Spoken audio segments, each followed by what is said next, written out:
Will the former president be okay that if we draft the waiver now, that it be signed today instead of tomorrow? Will you be fine with that, Mr. President? Anong kapalit, sir? Hindi. Sampalin ko siya sa publiko. Hindi, wala naman. Ngayon na.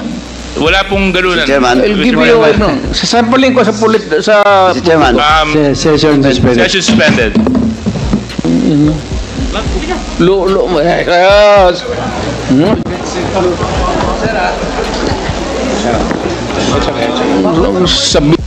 We've been there before. Nagsabi na yan siya na magbibigay siya ng waiver.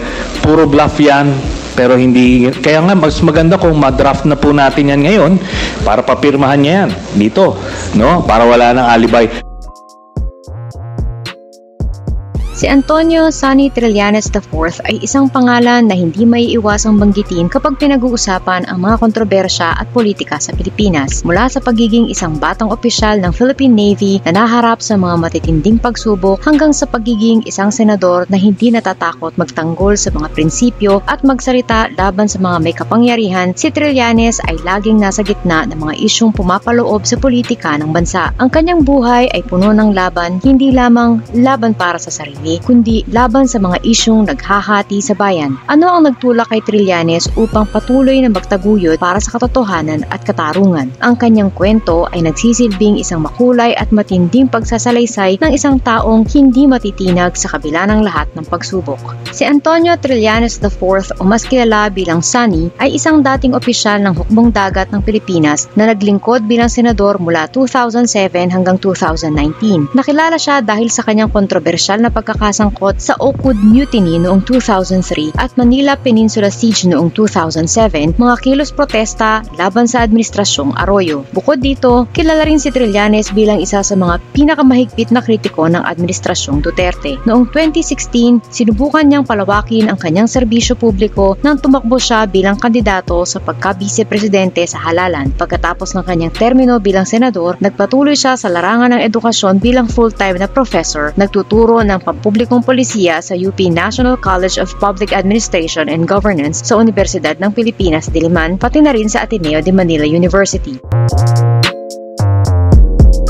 Ipinanganak si Trillanes noong ika-6 ng Agosto 1971 sa Santa Cruz, Manila sa mag-asawang Navy Captain Antonio Floranza Trillanes III, Tubong Ligaw Albay at Estrelita Diaz Fuentes mula sa Capiz. Lumaki siya sa Caloocan kasama ang kanyang 4 na kapatid. Natapos niya ang elementarya sa Siena College of Quezon City noong 1983 at ang high school sa Angelicum School noong 1987. Una siyang nag-aral ng Electronics and Communications Engineering sa De La Salle University noong 1987. Ngunit nagdesisyon siyang ipagpatuloy ang landas ng serbisyo militar noong 1991 sa Philippine Military Academy. Nagtapos siya bilang cum laude noong 1995 na may degree sa Naval Systems Engineering. Para sa mas mataas na edukasyon, nakapagtapos si Trillanes ng masteral degree sa Public Administration mula sa Universidad ng Pilipinas, Diliman. Mayroon din siyang postgraduate program on National and International Security. Bilang isang opisyal ng militar, pinarangalan si Trillanes ng iba't ibang medalya ng merito, campaign ribbons at badge na umaabot sa kabuuang 23 dahil sa paglaban sa mga terorista, smugglers, mga pirata at sa pagtanggal ng korupsyon sa procurement system ng isang malaking unit ng Navy. Binigyan din siya ng parangal sa pagsagip sa 32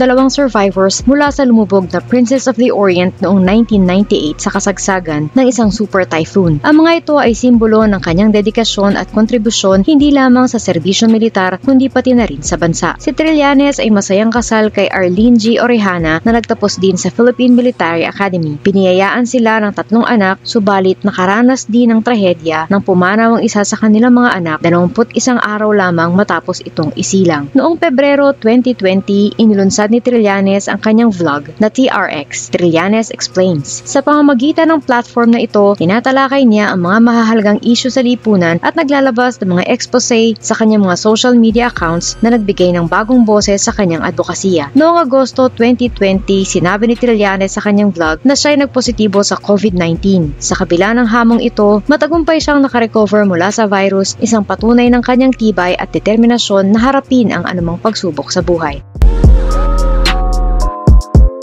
Noong ika-27 ng Hulyo 2003, isinulat ni Antonio Sonny Trillanes IV ang isang mahalagang kabanata sa kasaysayan ng Pilipinas. Bilang isang Navy Lieutenant Senior Grade, pinangunahan niya kasama si Army Captain Gerardo Gambala ang 321 officers at enlisted men ng Armed Forces of the Philippines sa isang pag-aalsa laban sa Administrasyong Arroyo. Tinawag nila ang kanilang grupo na Bagong Katipuneros, ngunit mas kilala sila bilang Magdalo Group matapos silang bansagan ng media. Ang kanilang layunin, ipaglaban ang katarungan laban sa di umano'y katiwalian sa militar, partikular na sa sistema ng procurement, kawalan ng sapat na suporta sa kagamitan para sa mga sundalo at ang kakulangan sa benepisyo at maayos na pabahay para sa mga pamilya ng mga nasabing sundalo. Bukod dito, kanilang hiniling ang agarang pagbibitiw nila Defense Secretary Angelo Reyes at AFP Chief of Intelligence Service Victor Corpus. Upang maipahayag ang kanilang mga hinaing, inukupa ng grupo ang Oakwood Premier Ayala Center, isang kilalang serviced apartment tower. Ang kilos protesta na tumagal lamang na 18 oras ay nauwi sa mapayapang pagsuko matapos mabigo ang kanilang layuning makakuha ng mas malawak na suporta mula sa publiko at iba pang kasamahan sa militar. Ang mga sumali sa mutiny, kabilang si Trillanes, ay kinasuhan sa isang general court-martial at naharap sa mahabang pagkakakulong. Si Trillanes mismo ay nakulong ng halos 7 taon at kalahati.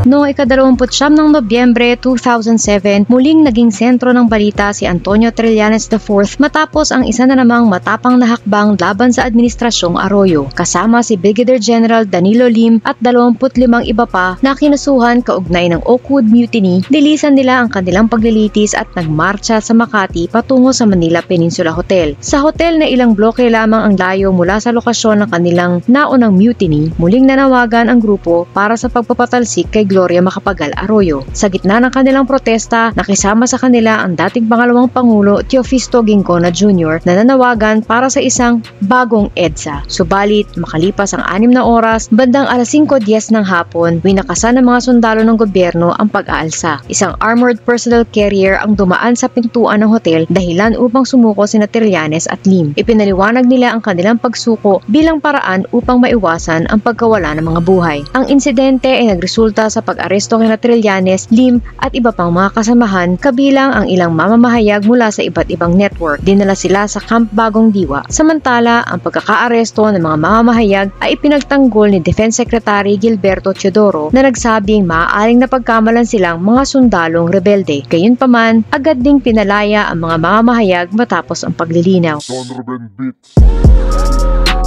Noong 2007, naghain si Trillanes ng kanyang kandidatura bilang independent candidate para sa senatorial elections. Kalaunan, tinanggap niya ang imbitasyon ng Genuine Opposition upang maging guest candidate laban sa mga kaalyado ng Administrasyong Arroyo. Sa kabila ng pagiging nakakulong, matagumpay niyang napanulunan ang posisyon bilang senador at siya ang naging pinakabatang senador mula kay Benigno Ninoy Aquino Jr. at sa kalaunan ay si Bam Aquino noong 2013. Noong ika-23 ng Hulyo 2007, naghain si Trillanes ng motion sa Makati RTC upang payagan siyang gampanan ang kanyang tungkulin bilang senador at dumalo sa SONA. Gayunpaman, tinanggihan ito ng korte. Bilang tugon, inilunsad nina dating UP President Francisco Nemenzo Jr. at dating Vice Presidente Teofisto Ginggona Jr. ang kampanyang Let Trillanes Serve Movement upang ipaglaban ang karapatan ni Trillanes na maglingkod. Noong ika-20 ng Setyembre 2010, pansamantalang pinalaya si Trillanes at kalaunan ay nagbigay ng amnestiya si Pangulong Benigno Aquino III na nagbukas ng pagkakataon para sa kanyang ganap na paglilingkod bilang mambabatas. Sa 2013 senatorial elections, muling tumakbo si Trillanes sa ilalim ng Nacionalista Party at muling nanalo na nakakuha ng mahigit 14 na milyong boto. Sa kanyang ikalawang termino, naging isa siya sa mga pinakaproduktibong senador ng 17th Congress na may naihain na 232 panukalang batas noong 2018 sa kabila ng pagiging present lamang sa 52 session days. Noong 2016, inihayag ni Trillanes ang kanyang intensyon na tumakbo bilang pangalawang pangulo sa pambansang halalan. Bagamat walang katambal na pangulo, sinuportahan niya ang kandidatura ni Grace Poe. Naging kontrobersyal ang kanyang kampanya dahil sa mga paid negative ads laban kay Rodrigo Duterte, kabilang ang isang video na nagpapakita ng bastos na senyas. Tinawag itong black propaganda at nagresulta sa temporary restraining order na ipinatupad ng korte upang ihinto ang airing ng mga ads. Sa huli, natalo si Trillanes kay Leni Robredo na nakakuha ng mas marami maraming boto. Noong 8 ng Oktubre 2021, muling naghain ang kandidatura si Trillanes para sa senatorial election sa ilalim ng Liberal Party. Gayunpaman, hindi siya pinalad at nagtapos sa 21 pwesto sa opisyal na resulta. Noong 2024, inihayag ni Trillanes ang kanyang intensyon na tumakbo bilang alkalde ng Caloocan sa 2025 elections. Sa isang mass oath-taking event ng Magdalo Party List sa Caloocan, formal niyang inanunsyo ang kanyang kandidatura bilang mayor. Bago ang 2016 election, ibinunyag ni Antonio Trillanes na si Rodrigo Duterte, noon ay alkalde ng Davao City at tumatakbong pangulo, ay may account sa Bank of the Philippine Islands o BPI Julia Vargas Branch sa Pasig na sinasabing may laman na 2.2 billion pesos. Bagamat kinumpirma ni Duterte ang pagkakaroon ng naturang mga account noong siya'y pangulo na, tumanggi siyang pumirma ng waiver upang patunayan o pabulaanan ang alegasyon tungkol sa bilyon-bilyong pisong ito. Sa kabilang banda, inakusahan ni Duterte si Trillanes na isinara ang kanyang mga account sa DBS Bank ilang araw bago pumunta sa Singapore at pagkatapos ay ipinakita ang kawalan ng mga naturang account. Gayunpaman, nilinaw ng DBS Bank na ang pagsasara ng account ay hindi maaaring gawin online na nagtulak sa pagbagsak ng akusasyon ni Duterte. Sa pagsisikap na patahimikin ang mga paglalantad ni Trillanes laban kay Duterte, ang administrasyon nito ay naghain at muling binuhay ang hindi bababa sa 14 na kaso laban kay Trillanes. Noong 19 ng Hulyo 2019, naghain ng mga kaso ang PNP-CIDG laban kay Trillanes at iba pang miyembro ng oposisyon, kabilang ang sedition, cyber libel, estafa at obstruction of justice. Noong 10 ng Pebrero 2020, isinampa ang kasong conspiracy to commit sedition laban kay Trillanes at 10 pang iba kaugnay ng umano'y plano upang pabagsakin si Duterte. Noong Hulyo 2024, naghain si Trillanes ng kasong plunder laban kay Senator Bongo at dating Pangulong Duterte. Inakusahan niya si Go ng paggamit ng kanyang posisyon upang magkamal ng yaman sa pamamagitan ng pagsasagawa ng mga proyekto ng gobyerno pabor sa kanyang ama at kapatid na may kabuang halagang 6.6 billion pesos. Ang kaso ay batay sa ulat ng Philippine Center for Investigative Journalism noong 2018 na nagsasaad na ang CLTG Builders na pagmamayari ng pamilya Go ay nakakuha ng 4.6 bilyong kontrata habang ang Alfrego Builders na pagmamayari ng kapatid ni Go ay nanalo ng 1.74 bilyong halaga ng proyekto. Nagpasa rin si Trillanes ng reklamo sa DOJ laban kina Paulo Duterte, Nicanor Faildon, Mans Carpio at iba pang kaugnay ng 6.4 bilyong drug smuggling scandal noong 2017. Bilang bahagi ng investigasyon, sinampahan ni Trillanes ng 4 na kaso ng libelo si Paulo Duterte kung saan nagpiyansa siya ng 96,000 pesos noong Desyembre 2018. Bukod dito, naghain din si Trillanes ng mga kasong plunder at graft laban kina Duterte, Bongo at dating Navy Chief Robert Empedrad. Ang reklamo ay kaugnay ng umano'y maanumalyang 16 na bilyong kontrata sa HD Hyundai Heavy Industries para sa 2 frigates. Ang BRP Jose Rizal FF-150 at BRP Antonio Luna FF-151. Mariing itinanggi ni Empedrad ang akusasyon, sinasabing ang kontrata ay nilagdaan 2 taon matapos ang kanyang pagretiro. Sa kabila ng mga hamon at kontrobersya, nananatiling matatag si Trillanes sa kanyang kampanya para sa katotohanan at katarungan.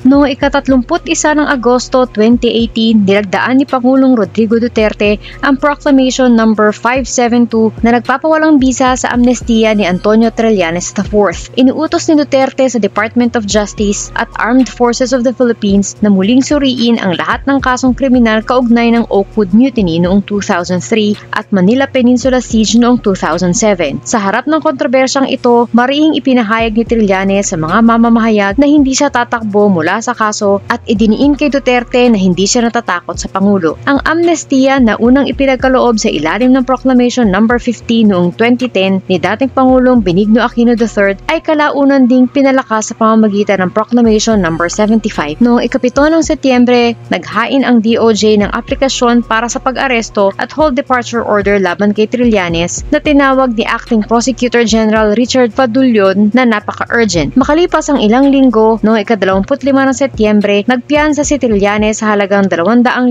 piso para sa kasong rebelyon patapos dumaan sa booking procedures, kabilang ang pagkuha ng kanyang mugshot sa Makati City Police Station. Ang hakbang na ito ay nagdulot ng matinding reaksyon mula sa mga kaalyado at taga-suporta ni Trillanes. Tinuligsan ni Magdalo Representative Gary Alejano na kasamahan ni Trillanes sa pag-aklas ang revocation bilang political persecution laban sa mga kritiko ng administrasyon. Tinawag din niya itong malinaw na paghihiganti ni Duterte. Sa parehong tono, inilarawan ni Akbayan Representative Tom Villarin ang revocation bilang napakalabo at isang malinaw na hakbang ng political vendetta. Samantala, ikinumpara din ni dating Solicitor General Florin Hilbay ang kaso ni Trillanes sa detensyon ni Senator Laila De Lima na noon ay nakakulong dahil umano'y paglabag sa batas ukol sa droga. Sa kabila ng mga aligasyon, nagtipon ng mga taga-suporta ni Trillanes sa labas ng Senado upang magdaos ng vigil bilang pagpapakita ng suporta. Samantala, mariing binatikos ni Duterte si Trillanes, tinawag siyang corrupt at inakusahan ng pagtalikod sa militar para sa sariling interes. Ngunit noong ika-22 ng Oktubre 2018, tinanggihan ng Makati Regional Trial Court ang petisyon ng gobyerno na ipaaresto si Trillanes. Ayon sa korte, ang kaso ng kudeta laban kay Trillanes ay tuluyan ng ibinasura noong ika-21 ng Setyembre 2011 at ang desisyon ay final at executory. Noong ika-3 ng Abril 2024, naglabas ng desisyon ang Korte Suprema kaugnay ng mga kasong GR numbers 2414994, 256660 at 256078 na nagpahayag na ang amnestiya kay Trillanes ay balido at ang pagpapawalang bisa dito sa ilalim ng Proclamation number 572 ni Duterte ay labag sa konstitusyon, partikular sa Article 3 ng Bill of Rights. Sa pamamagitan ng kanyang X-account, nagpasalamat si Trillanes sa Korte Suprema sa makasaysayang desisyon. Dagdag pa niya, ang revocation ng amnestiya ay bahagi ng plano ni Duterte, Salvador Medialdea, Menardo Guevara at Jose Calida upang patahimikin at ikulong ang mga kasapi ng oposisyon.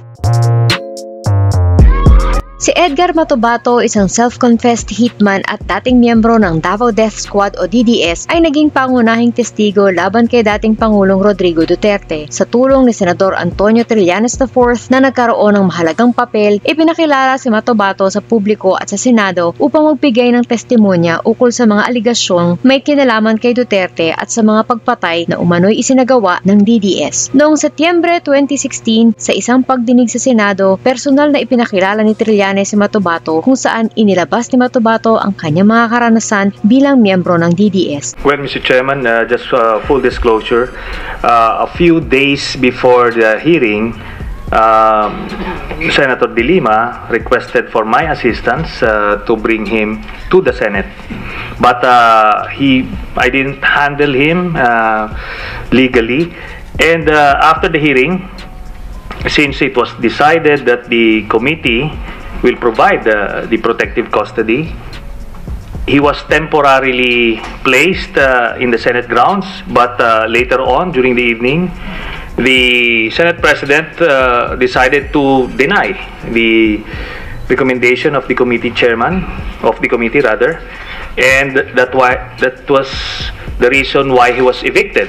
And this representation was forced to provide the temporary sanctuary and security for the witness, and as of now, I still am the one responsible for his safety and security. Dito, inilahad niya ang mga detalye ng mga krimen na umano'y isinagawa ng grupong ito at ang mga paratang laban kay Duterte. Ang testimonya ni Matubato ay nagbigay ng malalim na insight sa mga aligasyon na may kinalaman sa politika at kapangyarihan sa Davao noong panahon ni Duterte bilang alkalde. Pagkatapos ng kanyang testimonya, si Matubato ay naharap sa mga kasong libelo na isinampa laban sa kanya ni Paulo Duterte, anak ng dating Pangulo. Noong Oktubre 2016, upang matiyak ang kaligtasan ni Matubato habang nililitis ang kanyang mga kaso, ipinagkaloob ni Trillanes ang kustodiya ni Matubato sa Philippine National Police. Noong Enero 2025, iniulat na si Matubato ay umalis na sa bansa at kasalukuyang ligtas. Ayon kay Trillanes, si dating Pangulong Benigno Noynoy Aquino III ay may malaking papel sa pagliligtas ng buhay ni Matubato mula sa mga banta dulot ng kanyang pagiging testigo.